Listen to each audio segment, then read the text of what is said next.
उस बस एक कंट्रोलर हम यहाँ पे डिस्कस करते हैं, उसको डिटेल में सॉल्व करवा देता हूँ। और सैटरडे को, कमिंग सैटरडे, क्योंकि शायद इस दफ़ा जो है ना, शायद जुमेरात जुमे भी लैब्स हों, वो शायद लॉकडाउन की वजह से कोई प्रॉब्लम हो रहा है कि ये पहले जो है ना शायद ख़त्म करना चाह रहे हैं सारी psychomotor labs.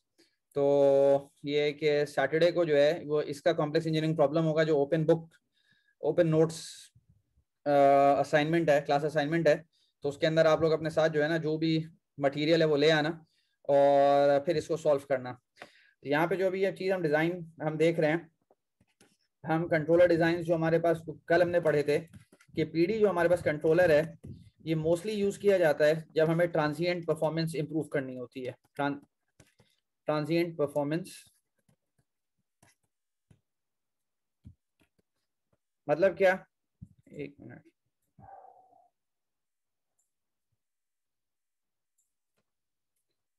Improving the transient performance. तो अगर हमें पीडी कंट्रोलर वहाँ यूज करते हैं या हमें ट्रांजिएंट इंप्रूव करना होता है। मिसाल के तौर पे अगर आपके पास एक सिस्टम है जिसका रिस्पॉन्स मिसाल के तौर पे ऐसा आ रहा है और आप चाहते हैं कि जी इसके अंदर जो है इसका जो टीपी है, that is the time to overshoot, ये रिड्यूस कर दें और आप इस तरह करके कर दें और इसका ओवरशूट भी कम कर दें। यहाँ पे आपके पास इसका टीपी जो है वो लेट सपोज 4 सेकेंड्स है और इसका परसेंटेज ओवरशूट जो है वो 15% है। तो अगर आप ये रिड्यूस करना चाहते हैं, लेट सपोज आप बहुत सिस्टम को क्विक करना चाहते हैं, तो मिसाल के तौर पे ये आपके पास हो गया इसका न्यू टीपी, क्योंकि अगर लेट सपोज 1 सेकेंड है और अगर ओवरशूट जो है वो 0.5% है, इसको हम कहते हैं इंप्रूविंग द ट्रांजिएंट परफॉर्मेंस। जब हमें ये रिक्वायरमेंट होती है कि हमें ट्रांजिएंट परफॉर्मेंस इंप्रूव करनी होती है तो हम पीडी कंट्रोलर यूज करते हैं।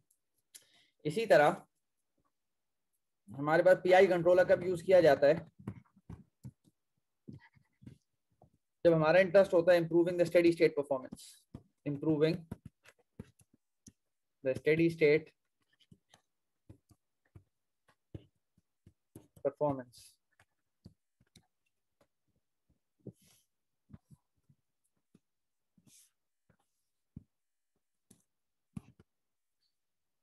जैसे आपके पास ये स्टैंडर्ड रेडलाइन जो स्टेप इनपुट है कि जी अगर मेरे पास स्टेडी स्टेट के अंदर एरर आ रहा है, मिसाल के तौर पे ये सिस्टम है और स्टेडी स्टेट के अंदर ये एरर आ रहा है, तो अगर मैं एरर रिमूव करना चाहता हूँ तो ट्रांजिएंट परफॉर्मेंस में तो इतना फर्क नहीं पड़ता, लेकिन स्टेडी स्टेट आपके पास इंप्रूव कर जाती है। या आपके पास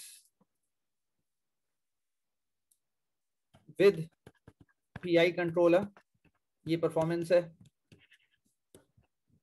या आपके पास विदाउट पीआई कंट्रोलर। तो हमारे पास कंट्रोलर के डिसीजंस कि हम कौन सा कंट्रोलर यूज करेंगे वो हम इस लिहाज से देखते हैं कि हमें क्या चीज इंप्रूव करनी है। अगर हमें दोनों इंप्रूव करने हैं, मतलब हमारे पास ट्रांजिएंट भी इंप्रूव करना है और हमारे पास स्टेडी स्टेट परफॉर्मेंस भी इंप्रूव करनी है, तो हम पीआईडी यूज करते हैं। PID controller transient plus steady state, अगर दोनों इंप्रूव करना है तो हम पीआईडी यूज करते हैं। तो ये तो ब्रीफ समरी हो गई कि जो कल हमने काम किया था कि कौन सा कंट्रोलर किस सिचुएशन में यूज किया जाता है। अच्छा,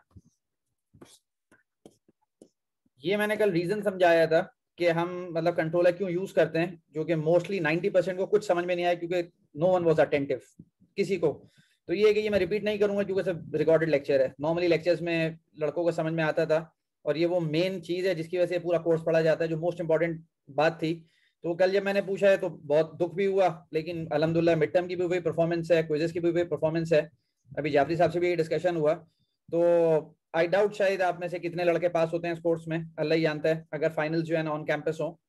तो बहरहाल ये क्या एक्सप्लेन जो मेरी जिम्मेदारी रिस्पॉन्सिबिलिटी है, मैं पीडी कंट्रोलर पूरा एक्सप्लेन करता हूँ। और जब सैटरडे को इसका टेस्ट होगा तो ये कि वो ओपन बुक होगा, लेकिन ये कि और वो हैवी वेटेज का होगा, तो इसको गौर से समझ के आना जो भी चीज़ है इसके अंदर। अच्छा, यहाँ पे हमारे पास ये प्रॉब्लम है जो मैं सॉल्व करता हूँ example 9.3 which is a difficult problem.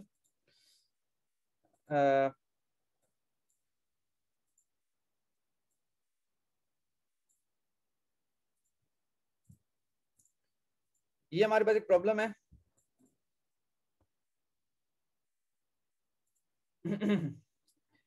इसके अंदर ये सिस्टम गिवन है कि over S S plus 4 S plus 6 और जो डिजाइन रिक्वायरमेंट्स है यहाँ पे, जो डिजाइन रिक्वायरमेंट्स हैं वो दो हैं यहाँ पे, वो यहाँ पे लिखी हुई हैं। 16% ओवरशूट होना चाहिए और 3-fold reduction in settling time होना चाहिए। आई राइट है डिजाइन रिक्वायरमेंट्स।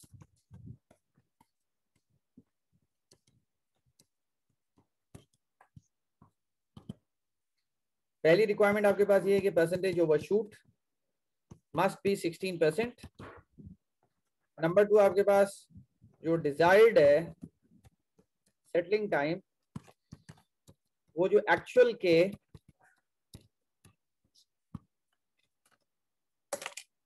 वो 3-fold उसमें रिडक्शन होनी चाहिए। तो मतलब ये है कि आपके पास 1/3 उसका होना चाहिए। जो नया सेटलिंग टाइम है जो डिजायर्ड है वो 1/3 ऑफ द एक्चुअल है।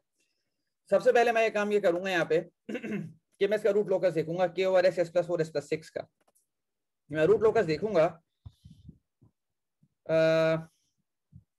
लेट मी, अच्छा मुझे टाइम उसमें बहुत ज्यादा लगेगा, बेहतर है मैं यहीं से समझा दूं। मैटलैब में फिर बाद में बता दूंगा, कोई ऐसा मसला नहीं है।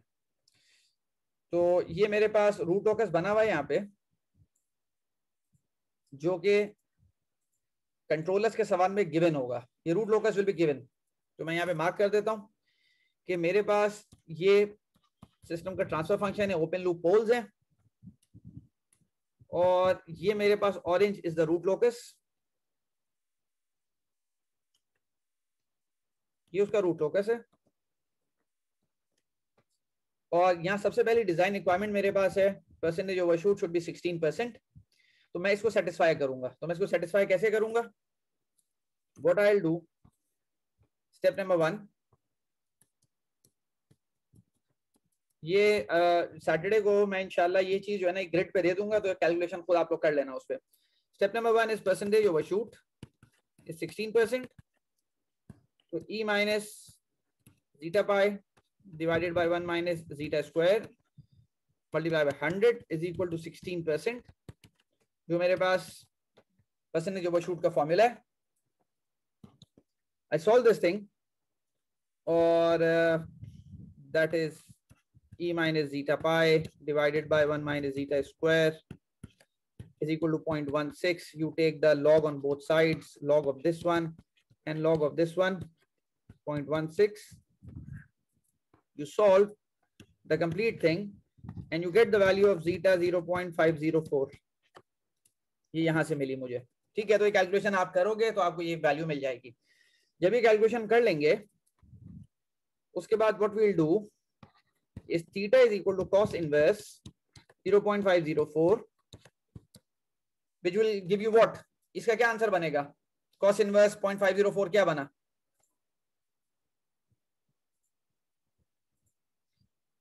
cos inverse of 0.504 59.73.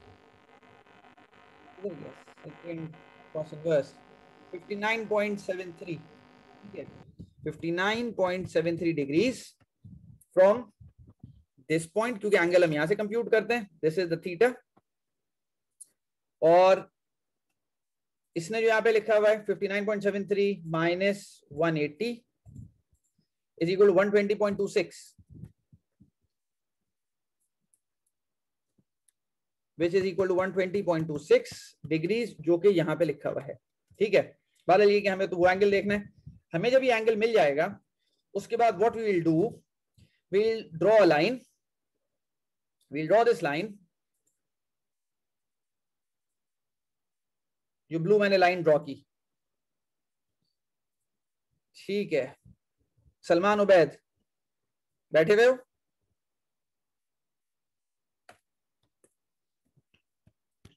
Yes sir. ये लाइन क्यों लगाएंगे? ये ब्लू वाली लाइन जो है, why we will draw this line?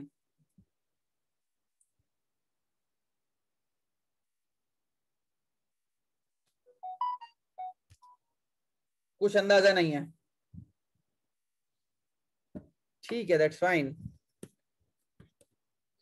अच्छा, इसके बाद हसन आबिद, ये लाइन क्यों ड्रॉ करेंगे?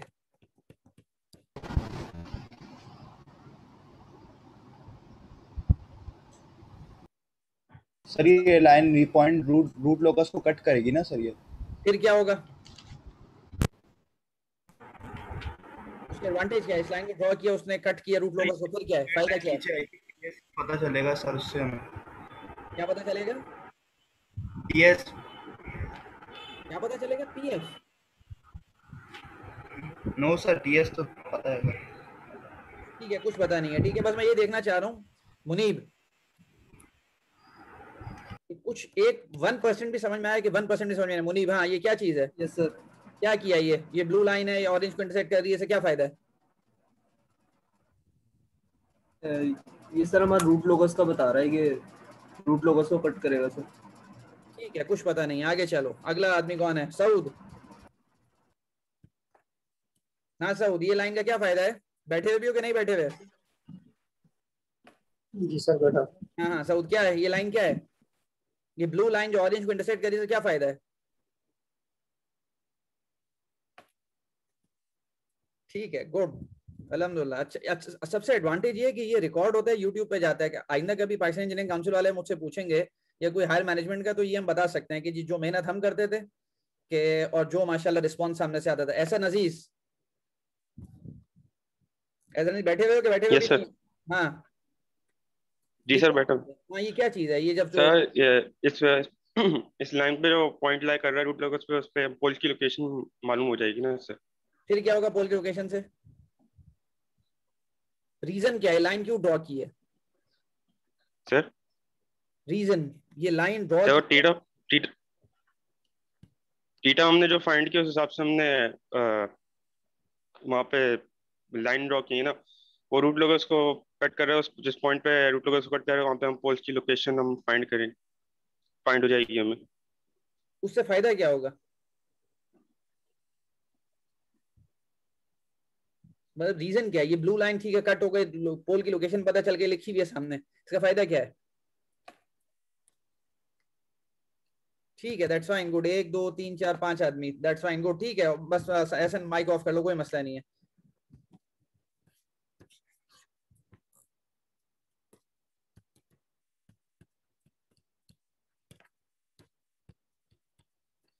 ठीक है, तो हमारे पास मसला यहाँ पर ये चीज है कि मैं इसको मैटलैब से क्विकली दिखा देता हूँ। ये चैप्टर 8 का कॉन्सेप्ट है जो बिल्कुल चैप्टर 8 के पहले लेक्चर में समझाया था कि ये जो हम रूट लोकस बनाते हैं उसका रीजन ये होता है कि यहाँ पर अगर हमें 16% ओवरशूट चाहिए, जब 16% ओवरशूट हमको चाहिए, तो ये लाइन पर जब हमारे पास पोल्स आ जाएंगे तो हमारे पास सिस्टम का ओवरशूट जो है ना वो 16% हो जाएगा। तो हमारे पास यहाँ पे TS is equal to TF convolve, और मेरे पास 1614 और RL टूल, और ये मेरे पास रूट लोकस बने सिस्टम का, जो मेरे पास सिस्टम यहाँ पर है 1/, ये मेरे पास सिस्टम है 1/s s+4 s+6। इस सिस्टम का मेरे पास ये ट्रांसफर फंक्शन हो गया। ये मेरे पास जो है ना इसका रूट लोकस अभी ड्रॉ हो जाएगा। मुझे जब 16% ओवरशूट चाहिए तो मैंने 16% ओवरशूट की सबसे पहली कैलकुलेशन ये की, ये पहली डिजाइन रिक्वायरमेंट थी कि 16% ओवर, ये स्टेप 1 है, ये 16% ओवरशूट हो गया। ये मेरे पास यहाँ से जब पूरा मैंने जीटा वैल्यू निकाली, जीटा से मैंने कॉस्ट निकाला, मतलब एंगल निकाला, ये लाइन मैंने ड्रॉ की। तो जब मैं सिस्टम का गेन बढ़ाना शुरू करूंगा तो ये रेड आपके पास जो पोल्स हैं, ये पोल्स मूव करना शुरू करेंगे on the orange root locus, और मूव करते करते ये इस पॉइंट पे आ जाएंगे। जब ये पोल्स इस पॉइंट पर आ जाएंगे तो मेरे पास जो है ना वो सिस्टम का ओवरशूट 16% हो जाएगा। जैसे यहां पर अभी इसका ओवरशूट 0 है, ये मेरे पास इसका ओवरशूट 0 है अभी यहां से, तो ओवरशूट 0% है। यहां पे मैंने क्या किया, इस पे ये मेरे पास रूट लोकस है और यहां पे मैंने इसका गेन बढ़ाना शुरू किया, इस सिस्टम का गेन बढ़ना शुरू किया, आहिस्ता आहिस्ता ओवरशूट बढ़ना शुरू हो जाएगा। यहाँ पे ये ओवरशूट बढ़ना शुरू हो गया, यहाँ पे ओवरशूट मेरे पास हो गया 7.58, अब मेरी रिक्वायरमेंट ये है कि मेरे पास जो है ना 16% ओवरशूट हो जाए, तो मैं थोड़ा सा आगे मूव करूंगा। बहरहाल ये कि ये तो सिर्फ समझाने के लिए है कि ये आपके पास गेन बढ़ रहा है और वहां पे ओवरशूट बढ़ रहा है। तो यहाँ पे आपके पास ओवरशूट हो गया 23%। मुझे एग्जैक्ट 16% चाहिए 16%, तो मैंने 16% पे यहाँ पे लाइन ड्रॉ की और मैंने ये पॉइंट ऑफ इंटरसेक्शन मुझे मिला। ये जो पॉइंट ऑफ इंटरसेक्शन है that is this point -1.205 plus ये 2.064। यहां पे मैं लिख देता हूं, you have to determine this point on the graph paper. ये ग्राफ पेपर पे आपके पास होगा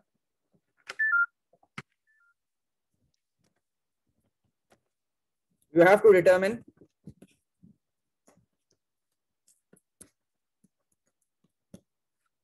this point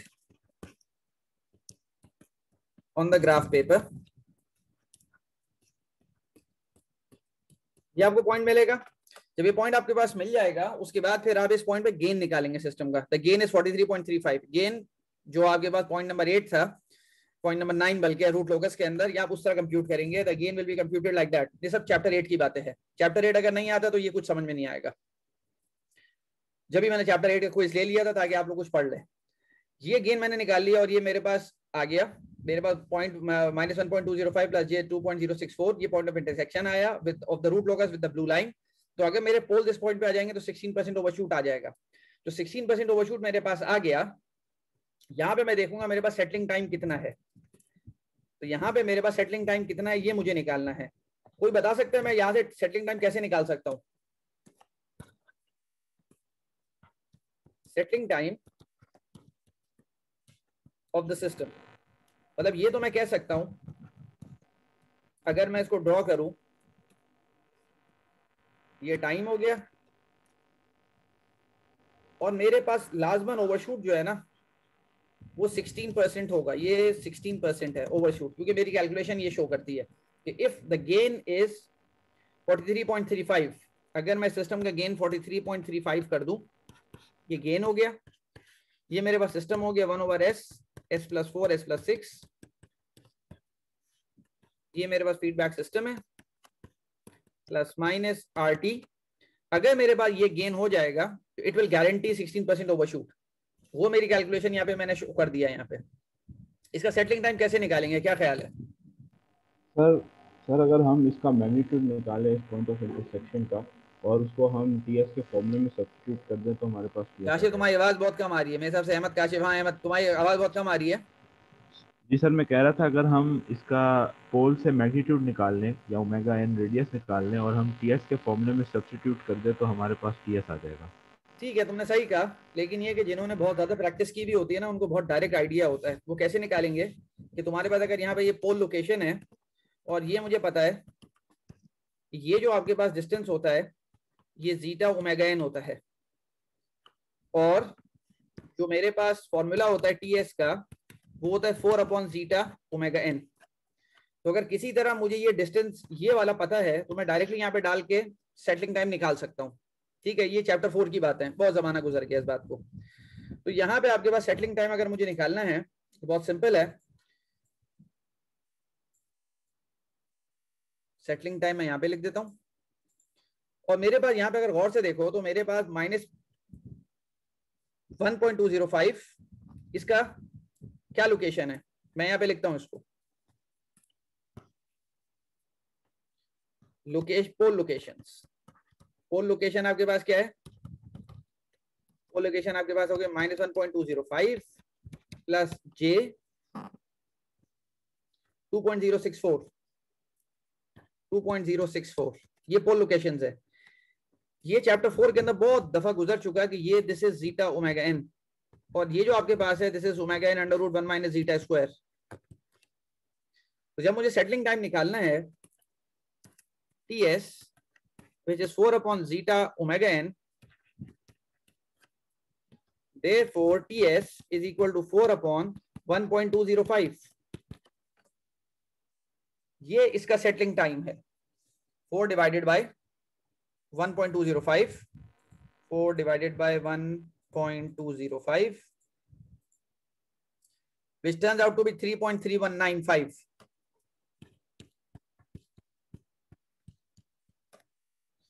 तो यहाँ पे अगर मैं यहाँ पे ड्रॉ करूं तो दिस इज 3.3195, इतना जो है ना आपके पास ये इसका सेटलिंग टाइम है। This is the settling time. पहली डिजाइन रिक्वायरमेंट ये थी कि इसका 16% ओवरशूट होना चाहिए, 16% ओवरशूट वो हमने सेटिस्फाई कर दिया।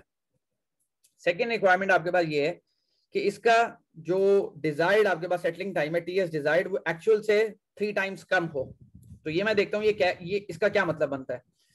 तो मेरे पास अभी जो एक्चुअल है टीएस एक्चुअल इज, अच्छा ये आज जो है ना वो असाइन ही नहीं हुआ है, ये असल में शायद जो है ना हमारे उसने असाइन नहीं किया है एकेडमिक ऑफिसर ने। Let me call him.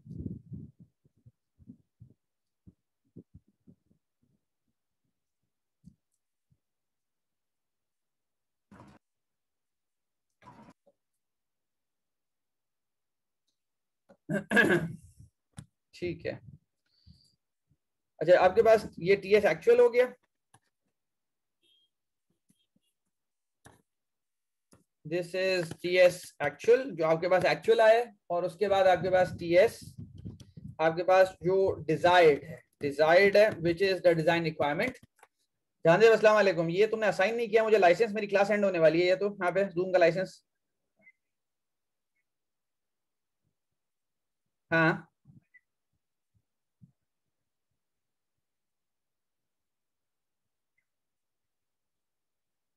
नहीं, लेकिन मसला ये कि ये तो जनवरी से लेके आज तक तो हमेशा मुझे असाइन होता रहा है, तो ये कैसे?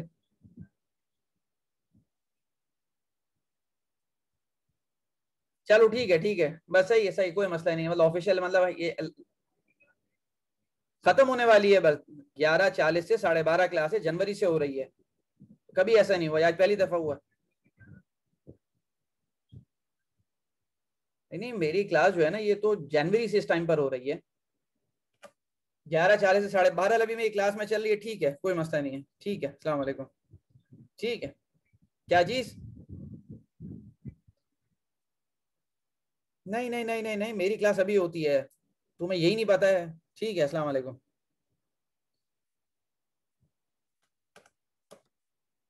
टीएस डिजायर्ड आपके पास हो गया, टीएस एक्चुअल डिवाइडेड बाय 3, तो आपके पास 3.3195 डिवाइडेड बाय 3, तो ये आपके पास बना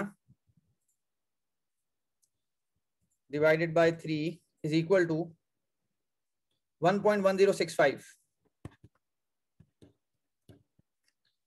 ये मेरी रिक्वायरमेंट है, ये मेरी सेकंड रिक्वायरमेंट है। This is my second requirement, second design requirement.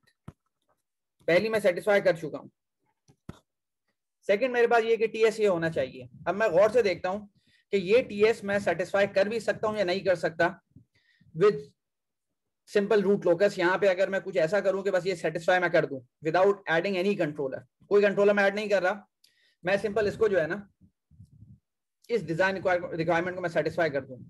ये डिजाइन रिक्वायरमेंट कैसे सेटिस्फाई हो सकती है इसको समझना है यहाँ पे।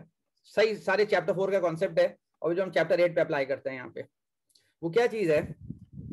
Late me write with a different thing. ये टीएस डिजायर्ड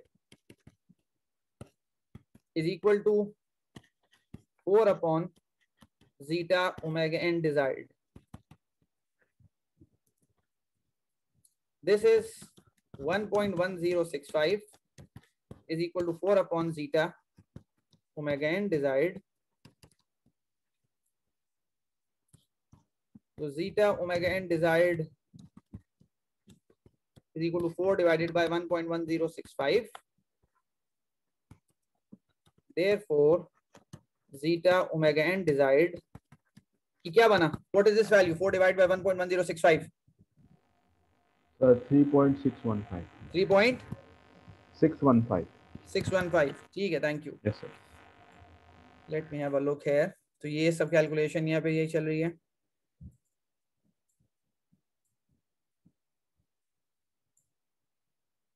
हमारे पास आया 3.6, वंडरफुल, बिल्कुल सही आया। अब मेरे पास जीटा ओमेगा एन डिजायर्ड ये है। अब यहां से समझो, मैं दोबारा उस फिगर पे जाता हूं।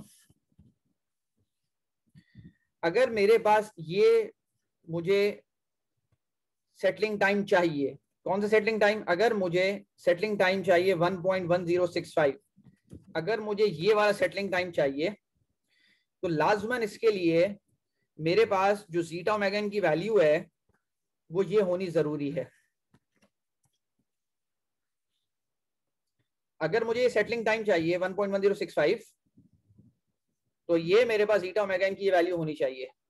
मतलब क्या कि यहां पे अगर मैं ड्रॉ करूं, this is zeta omega n desired which is 3.615। ये चैप्टर 4 में मैं समझा चुका है। मैं बार बार इसलिए पुराना रेफर करता हूँ, कोई नई बात नहीं है, लेकिन अगर पुराना कुछ समझ में नहीं आया तो यहाँ भी कुछ समझ में नहीं आएगा। ये आपकी मेहनत पे डिपेंड करता है कि आपने कितनी मेहनत की थी इसके अंदर। This is sigma, this is j omega, s is equal to sigma plus j omega. Chapter 4 में बहुत डिटेल में समझाया था। Poles lying on this line, कोई भी आपके पास पोल लाई करेगा इस लाइन पे, उसका 3.615 अगर जीटा ओमेगा एन है तो उसका सेटलिंग टाइम आपके पास ये वाला होगा, सेटलिंग टाइम 1.1065 होगा। ये चैप्टर 4 में बहुत डिटेल में गुजरा था। तो मुझे ये पता है कि अगर मेरा सेटलिंग टाइम वो होना चाहिए तो मेरे पास जो पोल लोकेशंस है, पोल लोकेशन मेरे पास वो इस वर्टिकल लाइन पे लाई करना चाहिए। Let me draw this vertical line on the original root locus, फिर मैं देखता हूँ कि क्या दोनों डिजाइन रिक्वायरमेंट सेटिस्फाई हो रही हैं या नहीं हो रही हैं।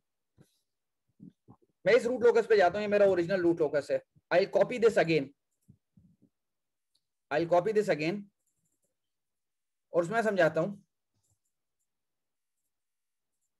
कि जी मेरी एक डिजाइन रिक्वायरमेंट जो थी ना वो इस लाइन से सेटिस्फाई हुई थी, वो इस लाइन से सेटिस्फाई हुई थी। वो आपके पास ओवरशूट की लाइन थी, ओवरशूट की लाइन थी। रूट लोकस आपका जो है ना वो ये है। आई ड्रॉ अगेन, ये आपका रूट लोकस है।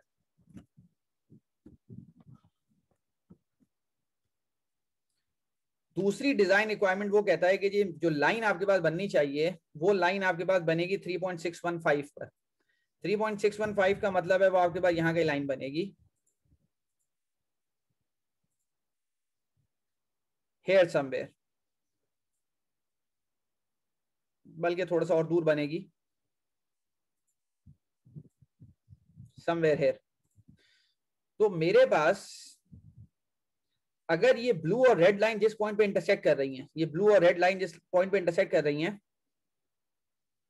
मेरे पोल्स अगर यहां पर आ जाएं, मेरे पोल्स अगर यहां पर आ जाएं, सिस्टम के पोल्स अगर यहां पर आ जाएं तो मेरी दोनों डिजाइन रिक्वायरमेंट सेटिस्फाई हो जाएंगी।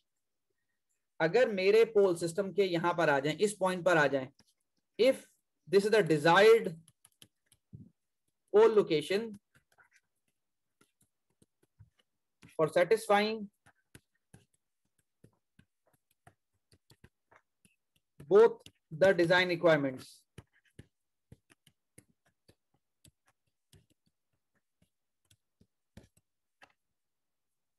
पहली डिजाइन रिक्वायरमेंट, मैं अगर इस पॉइंट पर आ गया तो मेरा परसेंटेज ओवरशूट जो है, परसेंटेज ओवरशूट वो आपके पास 16% होगा, क्योंकि मैं इस ब्लू लाइन पर लाई कर रहा हूँ। और दूसरी बात,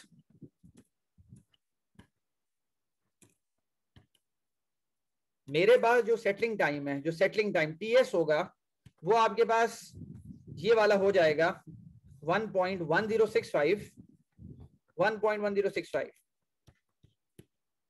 क्यों हो जाएगा? क्योंकि मेरे पास जीटा ओमेगा एन की जो वैल्यू है, जीटा ओमेगा एन की वैल्यू, जीटा ओमेगा एन की वैल्यू वो आपके पास 3.615 हो जाएगी और उससे मेरे पास सेटलिंग टाइम मेरा सेटिस्फाई हो जाएगा। अब यहां पे मसला ये है कि ऑरेंज मेरा रूट लोकस है, यहां पर जितना भी मैं सिस्टम का गेन बढ़ा दूं, मेरे ये पोल्स जो है ना, जो ऑरेंज ये पोल्स हैं, ये कभी भी यहां पे नहीं जा सकते। ये बात अगर आपको समझ में आई है या नहीं आई है कि रूट लोकस वहां से नहीं गुजर रहा, रूट लोकस उस पॉइंट से नहीं गुजर रहा। रूट लोकस आपके पास अगर मैं सिस्टम का गेन कितना भी बढ़ाऊंगा, k ओवर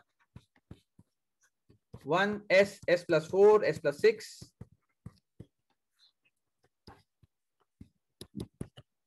मैं सिस्टम का गेन जितना भी बढ़ा दूं, जितना भी सिस्टम का गेन बढ़ा दूं, मेरा जो सिस्टम मूव करेगा वो इस डायरेक्शन में मूव करेगा, वो इसके अलावा जा ही नहीं सकता। और मेरी जो डिजाइन रिक्वायरमेंट्स हैं वो आपके पास डिजाइन रिक्वायरमेंट ये है, तो यहां तक मेरे पास सिस्टम के पोल्स नहीं आ सकते। तो जब सिस्टम के पोल्स नहीं आ सकते तो now I have to include a controller in the system. मुझे कोई कंट्रोलर डालना पड़ेगा यहाँ पे, और वो जो कंट्रोलर डालना पड़ेगा वो ऐसा कंट्रोलर डालना पड़ेगा कि जिस कंट्रोलर की वजह से मेरे सिस्टम के पोल्स जो है ना वो यहाँ से मूव करें, मतलब यहाँ से सिस्टम के पोल्स गुजरे, मुझे ऐसा यहाँ पे कंट्रोलर डालना पड़ेगा। तो that controller is a PD controller, ठीक है। तो वो यहाँ पे मैं कंक्लूजन लिख देता हूँ इस पूरी डिस्कशन का कि जी अभी तक मेरे पास I was able to satisfy the percentage overshoot requirement, but I was unable to satisfy